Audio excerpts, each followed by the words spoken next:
what I don't understand. If people are just watching for the first time in the Confed Cup, so they haven't seen VAR, video assistant referee, and how it works, only the referee can initiate a review, but the other officials can recommend it. And because we're not able to obviously hear their conversations like you can in rugby union, rugby league and cricket, we don't know. We assume clearly he didn't ask for a review. It looks blatantly obvious the referee didn't ask for a review, but we don't know whether the other officials said anything like, you might want to have a look at this. Well, that's exactly what they should. That's what it's there for. And if the referee hasn't got a good view of that, which I don't think he had, then they should be saying upstairs, he's made contact, have a look at it, ref. But then why is he not giving that player a yellow card? If he thinks that it is not a penalty, then he must have dived. So why is he not giving the player a yellow card? But when we saw it, you could see that he was in no position to make the decision, was it? Which is fair enough. He's not always going to be able to see it. Then he needs to ask. Then he needs to ask. That's what it's there for. Well, it's strange when in the run-up to the World Cup, and it's a bit of a dress rehearsal. We had one in the first game involved with Russia, where it was an obvious penalty not given. It seems strange that as we're road testing VAR, that they haven't asked for it in a critical moment of this semi-final. We'll be talking much, much more about VAR as the days roll into months and roll into years, I promise you that. Anyway, time for the penalties then. Glenn and Clive. Clive's got his grid at the ready. There has been another FIFA proposal based on the schedule for tennis tie-breaks to change the penalty shootout. There's a feeling there's an undue advantage to the team that goes first.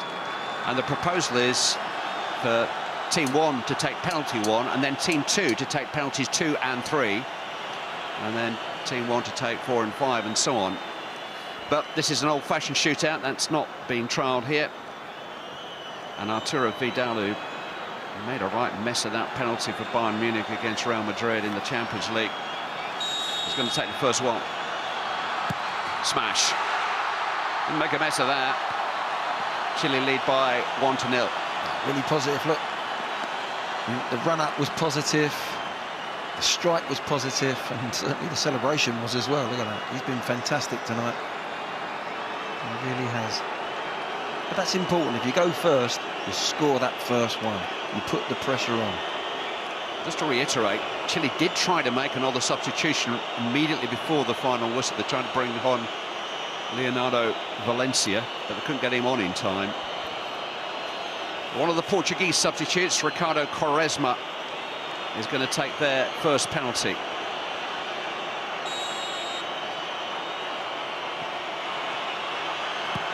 And saved by Bravo.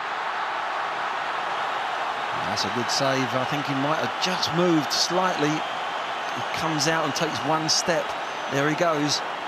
And then he decides to go the right way, and he makes a good save. It's a good height for the goalkeeper, though. There's an argument for having video review of that. Yes, again, that's the rules. Why don't we go that way? But, you know, that one step too early, then it really should be dragged back again. But it's a good save.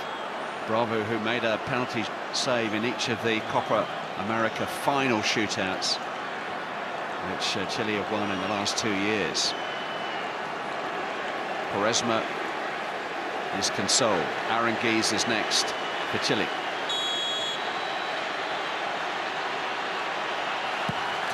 And it's 2-0 now to Chile.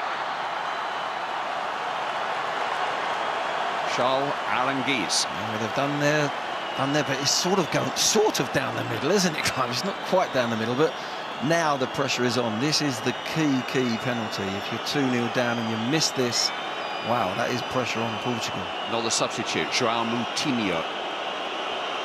He's a set-piece man. He's a great taker of free kicks for Portugal, but this is a different skill.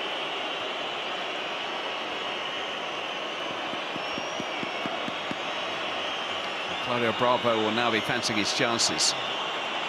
He might know in the back of his mind he can move. João Moutinho, and Bravo saves again. 2 poor penalties, 2 good saves. Well, it's identical, isn't it? The same height, same side. He takes a step forward and then dives. Look, there's the right foot, and he pushes off that right foot, and it's an identical save. And the pressure now is right on Portugal, and whoever's coming up to take this, Sanchez now. He won one of those Copa America final shootouts with the most audacious chip down the middle, Alexis Sanchez. But if he scores here, Portugal have no room for manoeuvre at all.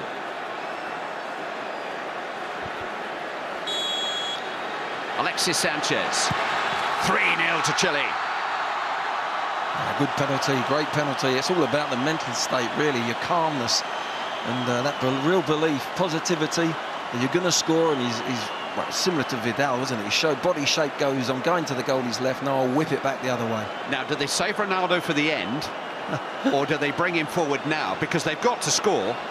They can't miss another penalty. It's going to be Nani. It may well be that Portugal are going to play a shootout in which their main man never gets to take a penalty.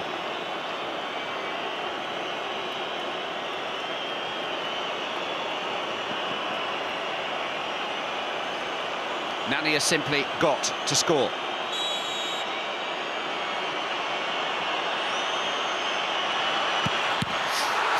Save number 3 from Claudio Bravo. It's Chile who go to St. Petersburg for the final. 3 Portuguese penalties, all saved by Claudio Bravo. The captain has led by example here, and Juan Antonio Pizzi's team are through to another major final. Vidal, Aranguiz and Sanchez all scored. Quaresma, Moutinho and Nani were all foiled. And Claudio Bravo, who hasn't had the greatest year, let's face it, some real ups and downs with Manchester City, dropped in January and may be replaced during the summer with the incoming Ederson. Is an international hero tonight. 3 penalty saves take Chile deservedly through to the final. Don't say it's just the Confed Cup. Look at the way they're celebrating. Claudio Bravo, if you're a Man City fan, you're thinking, probably made more saves in 5 minutes than they've seen him make in months, but he was brilliant tonight. Brilliant. 3 great saves. Very calm, very assured. You know, yeah, well done. But also Vidal, what a penalty. Yeah. And you see at him now how he's celebrating. What a player. I don't want to take anything away from Bravo, because the 3, but possibly 3 of the worst penalties I've seen in a shootout, and to lose the first 3, to miss your first 3, inexcusable. Really. I've seen this before, and you might have seen it, and certainly viewers will remember. In Kiev in Euro 2012, they lost to Spain, and Ronaldo was penalty taker number 5, and it never got to him, like tonight. Where should your best penalty taker be? It's all very well saying take the vital one, but if he doesn't get that far, it's wasted. We were having this discussion before, weren't we? And we said maybe first and last.